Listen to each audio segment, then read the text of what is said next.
Chapters create character. I'm Legend Moore, and this is my mom, Rakisha. Today we'll be reading Chapter 2, and just as we said in our first video, I'm going to be reading it. Yay! So, I'm going to be asking my mom some questions, and she's going to try to answer them. I only have one question, but that's okay. Let's get started.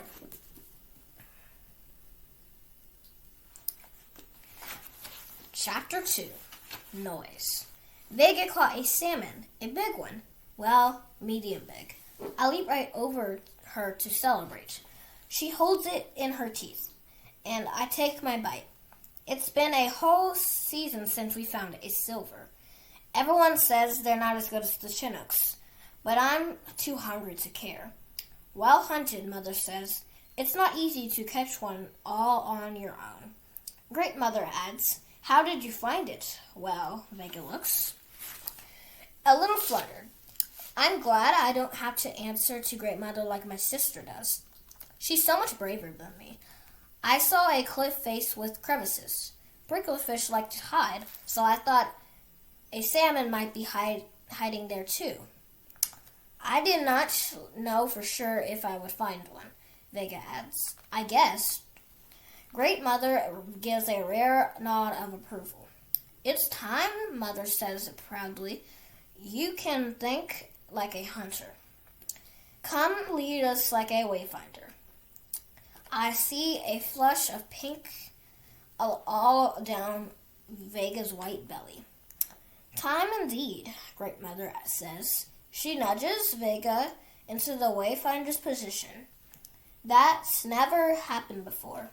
Sometimes Aquila leads when we're in an easy stretch of water.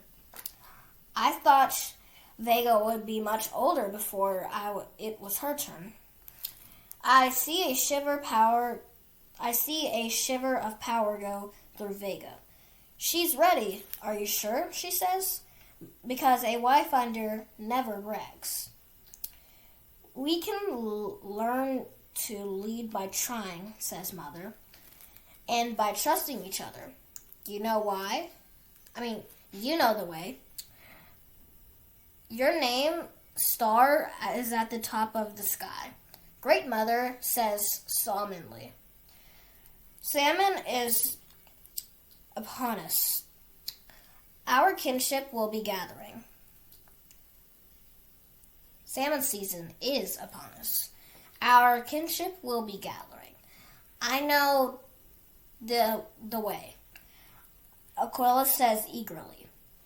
The gathering place is Wormwood, past this island and the next one.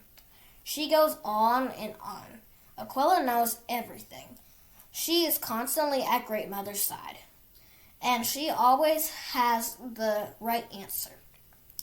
And she always interrupts when it's Vega's turn to talk. I could bite her. I start to sneak over to Aquila, but Uncle Wriggle heads me off. He puffs out a big warning bubble right under my chin. I don't know how such an old guy, I veer away and give Vega how such an old guy can move so fast. I veer away and give Vega a chirp of encouragement instead.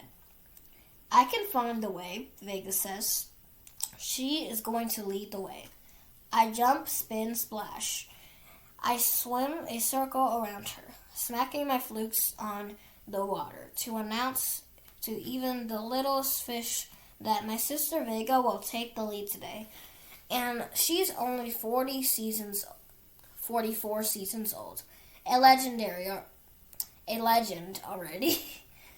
I get in place to be her first follower. Also, I'm ready to bite Aquila's fluke if she does something bossy. I lead on, my mother says. Vega sweeps the water ahead with her click string, even though she has everything memorized. I know she has everything memorized. She has a story for each forest and funny-shaped rock. She knows where the net boats are, how to not get tangled in them. There are lots of paths through the middle islands that could take us to the gathering place. Vega will choose the best one, the one with fish to eat. As we set off, Aquila and Mother sing side by side and Finn by fluke. To Altair, to encourage him to stay close, just like they used to sing to me when I was small. I listened to Vega to tell herself the story of each sea mark as we come to it. The step slope. Fish. With the ledge of bird nests, the rocky point, with the lightning-struck tree, the sunken boat, with all the eels lurking inside. I repeat every way marker as she calls them out. She's going to lead our kinship when she's old. And me? I'm going to have a fin as tall as Uncle Wriggles and wicked scar on my back just like his. Wicked. And prove it just like his proof of my brave deeds. Ahead is an opening passage between the step-sided island and the shallower deep slope where the water runs as fast as the wind. Vega lets us rest for a moment as she looks all around. The push is strong here, she calls out, but easier waters lie ahead. She encourages us like wayfinders do. As we round the end of the island and move into open water, the terrible roar of a human carrier reaches us. This noise is so loud it makes everything dark. I put my head above the water to escape the sound. The churning growlers are coming right towards us. Why did Vega take us this way? We have to get out of here. My heart races. Vega is going to lead us in a different direction. I'm sure of it. She was bitten by a boat's growler 6 seasons ago. There's still a notch on her fin. She hates big boats. Vega hovers completely still. I cannot stop shaking, but she doesn't even flinch. So brave. She definitely has a plan. We could backtrack and go the long way around. I'm tired, but I will follow her anywhere. Vega looks at Mother, click streaming through her skin to see the baby. Mother is much more tired than me. The long way will be hard for her, but I'll help. She can swim in my shadow when she gets tired. I look to Vega for the signal to turn back. The lights of the human carrier shine out in all directions. The honk of its horn is louder than a whole colony of long-nosed seals. We have to get out of here now. She's talking about elephant seals. Come on, Vega calls. Stay close. She plunges into the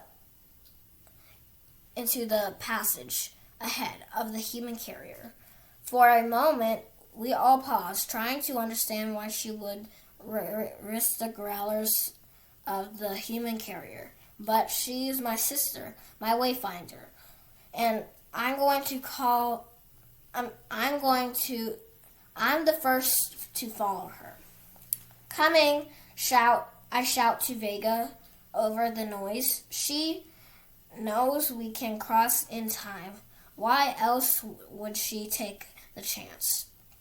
I went against the pounding noise and swam to her side. Our family follows. Vega tries to hurry, but little Altair can only go so fast. Even with Aquila nudging him along, I send out my clickstream to help light our way. But the noise drowns my clicks and darkness falls around me. I think I can hear Vega shouting, "Turn back!" Or maybe it's "Try harder."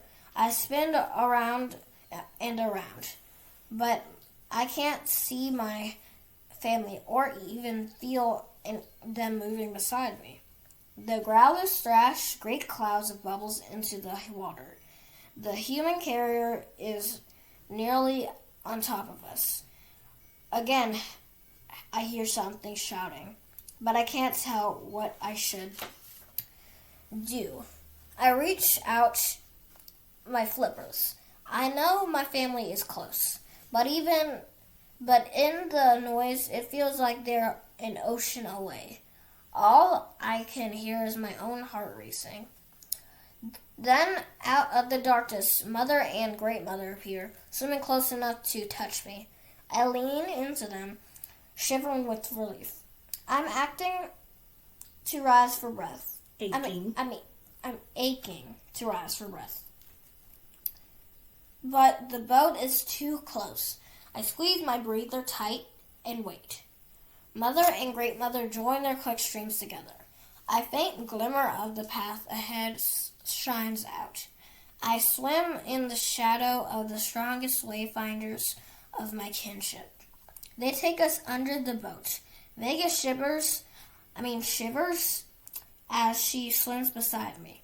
Even though we're all clear of the biting teeth on the back end, I feel the pressure of it passing above.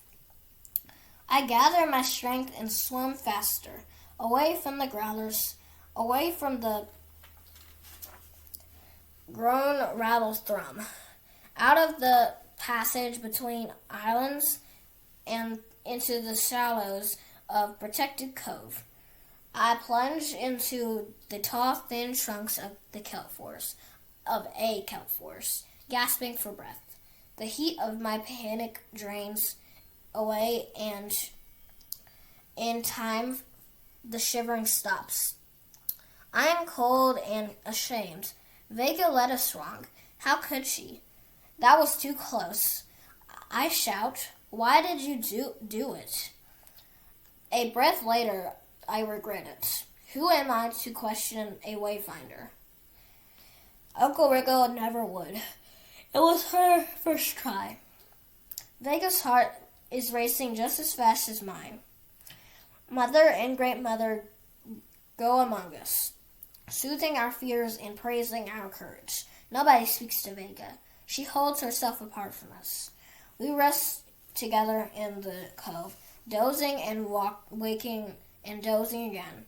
The smooth, flat fronds of kelp stroke our sides. The steady roll of the waves rock us. Just before the sun rises, Great Mother leads us out of the kelp and into open water. But when she turns oceanward, and heads for the gathering place, Vega turns in the other direction and swims away, alone. I can't believe it. 2 wrong things in one night. Should I tell Mother? Should I not tell? Everyone has their eyes on Great Mother. They can't even imagine leaving the family. I imagine it. My heart goes chasing after my sister, but the whole rest of my body sticks to my place. I know where I belong still. It feels like I'm being torn into. Wow. That's the end of the chapter. So, Mommy, what happened in this chapter? Sounds like a lot. I think Vega's brother was narrating the story. Yes. Because at the beginning he said, "I take my bite." because Vega caught the fish, and Deneb said, "I'll take my bite." I think she shared the salmon that she caught. Yes. In chapter 1. And so it just sounds like it was a lot going on. It looks like Vega was kind of taking her first experience of wayfinding. Like after like she caught the salmon, she became wayfinder, and well, it didn't go out so good. So this might be an obvious like answer, but what is the problem in this chapter? It just seems like Vega is trying to find her way on being a wayfinder, so she kind of led them and then wrong. Where did she lead them? To a boat. That could kill them. The people on the boat and the boat itself, yeah. Because do you think that the people on the boat knew that the dolphins were there? Okay, first of all, they are whales, okay? No, they're dolphins. You hear that, everyone? They are whales. Okay. Yes, they are scientifically dolphins, but how do you know orcas? What do you know them to be? Whales. Thank you. So, with that being said, they are whales, and I would assume because they're pretty big, but don't they I look think like you could see them if you're on a boat, for sure. Okay, but they were underwater. Yeah, I mean, and now if they were deeper, like in the ocean, then I would say, probably not. But if they were kind of, like what they said, kind of near the top where they could see and hear the boat, I would think that boat could see them there too. That's what I would think. And viewers, scientifically there are dolphins. If you don't believe me, look it up yourself. No, I didn't say you were wrong. I just wanted you to tell the wonderful people what they're commonly known to be. Okay. Any other questions for me? No. Okay. Well, we'll see you on the next video on Chapters Create Character. Bye. Bye.